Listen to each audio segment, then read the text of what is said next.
പണ്ട് നിങ്ങളുടെ അച്ഛൻ ഉണ്ടായിരുന്ന സമയത്തെ അച്ഛൻ 4 അടിച്ചിട്ട് വരുന്ന ഒരു വരക്കമുണ്ട്. അന്ന് നിങ്ങളുടെ അമ്മയ്ക്ക് ഓണമാ. അത്രയും നാള് വരച്ച വരെ അച്ഛനെ നിർത്തിക്കൊണ്ടിരിക്കുന്ന തള്ളയുണ്ടല്ലോ, വാലും ചുരുട്ടി പോകുന്ന ഒരു പോക്ക് കാണണം. അന്നൊക്കെ ഓർക്കുമ്പോ ഒരു വിഷമം വരുമെങ്കിൽ ഇപ്പൊ ഓർക്കുമ്പോ ചിരി വരും. കോമഡിയാ. അച്ഛൻ ഇങ്ങോട്ട് വന്ന് തലവും ചട്ടിയും മൊത്തം ആടിച്ചങ്ങ് പൊട്ടിക്കും. പിറ്റേ ദിവസം സ്നേഹം ആവുമ്പോ രണ്ടുപേരും കൂടെ പോയി ഇതെല്ലാം മേടിച്ചോണ്ട് വരും. അയ്യോ, അത് കണക്കാ. നിന്റെ അച്ഛൻ കഴിഞ്ഞ ഓണത്തിന് പുള്ളി അടിക്കത്തില്ലെന്നാ ഞാൻ വിചാരിച്ചത്. ഞങ്ങള് കമ്പനി ഓടിക്കൊണ്ടിരുന്ന പുള്ളി അവിടെ നിന്ന് ഞാൻ ഒരെണ്ണം ഒഴിച്ചങ്ങ് കൊടുത്തു. ഒരെണ്ണം ഒഴിച്ച് പിന്നെ ഒന്നും കൂടെ അടിച്ച്, പിന്നെ ഒന്നുകൂടെ അടിച്ച്. എന്റെ അച്ഛൻ വെള്ളം അടിക്കത്തൊന്നുമില്ല.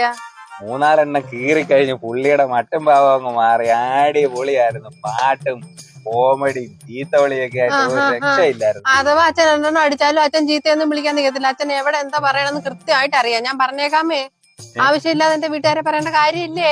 ആവശ്യമില്ലാത്തല്ല, ഞാൻ നമ്മള് തമാശ പറഞ്ഞോണ്ടിരുന്നതിനിടയ്ക്ക് ഞാൻ അങ്ങനെയുള്ള തമാശ എന്റെ വീട്ടുകാരെ പറഞ്ഞാൽ ഞാനത് മിണ്ടാതെ കേട്ടോണ്ടിരിക്കും നിങ്ങൾ വിചാരിക്കല്ലേ.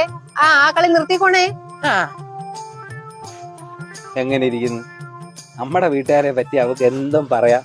നമ്മളത് ആ ഒരു സ്പിരിറ്റിലേ എടുത്തിട്ടുള്ളൂ. അവളുടെ വീട്ടുകാരെ നമ്മൾ എന്തെങ്കിലും ഒന്ന് പറഞ്ഞു പോയാ പിന്നെ തീർന്നു.